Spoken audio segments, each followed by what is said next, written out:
Man power అనేది AI తోటి కంప్లీట్గా తగ్గిపోతుందా? అలా తగ్గిపోవటం వల్ల కూడా వచ్చే నష్టం ఏముంటుంది అట్లా? ట్రూ అండి. ఇప్పుడు ఏమవుతుందంటే ఒక 50 పీపుల్ చేయాల్సిన పని 10 పీపుల్తో అయిపోతుంది. ఇన్ఫ్యాక్ట్ 5 పీపుల్తో అయిపోతుంది. మిగతా వాట్ అబౌట్ దిస్ 40 పీపుల్? ఈ 40 పీపుల్ జాబ్లెస్గా అయిపోతున్నారని చెప్పడానికి లేదు. ఎందుకంటే వాళ్ళు కానీ ఈ ఏఐ టెక్స్ని అడాప్ట్ చేసుకుంటే యానిమేటెడ్లో చేయాల్సిన మూవీస్ సంఖ్య పెరగబోతుంది.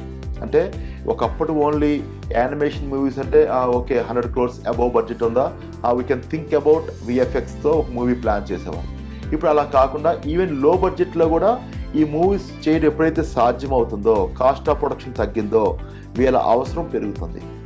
ఇది రానున్న రోజుల్లో ఆర్టిఫిషియల్ ఇంటెలిజెన్స్తో సంబంధించిన జనరేటివ్ ఏఐ తెలిసిన విఎఫ్ఎక్స్ ఆర్టిస్టులు, జనరేటివ్ ఏఐ తెలిసిన క్రియేటివ్ పీపుల్, జనరేటివ్ ఏఐ తెలిసిన గ్రాఫిక్ డిజైనర్స్ అవసరం ఇంకా పెరుగుతుంది.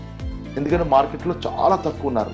అంటే చాలామంది మాట్లాడడమే, ఏదో 1 or 2 ఇమేజెస్ చూపించి ఇదే జనరేటివ్ ఏఐ చెప్పడం తప్ప రియల్గా ప్రొఫెషనల్గా వాడడం అనేది చాలా తక్కువ ఉంది మార్కెట్లో, to be very honest with you. అలాంటి వాళ్ళని తయారు చేయడమే మా సింప్లర్ డిజిటల్ అకాడమీ ఉద్దేశం. దానివల్ల జాబులు తగ్గవు, జాబులు పెరగబోతుంది.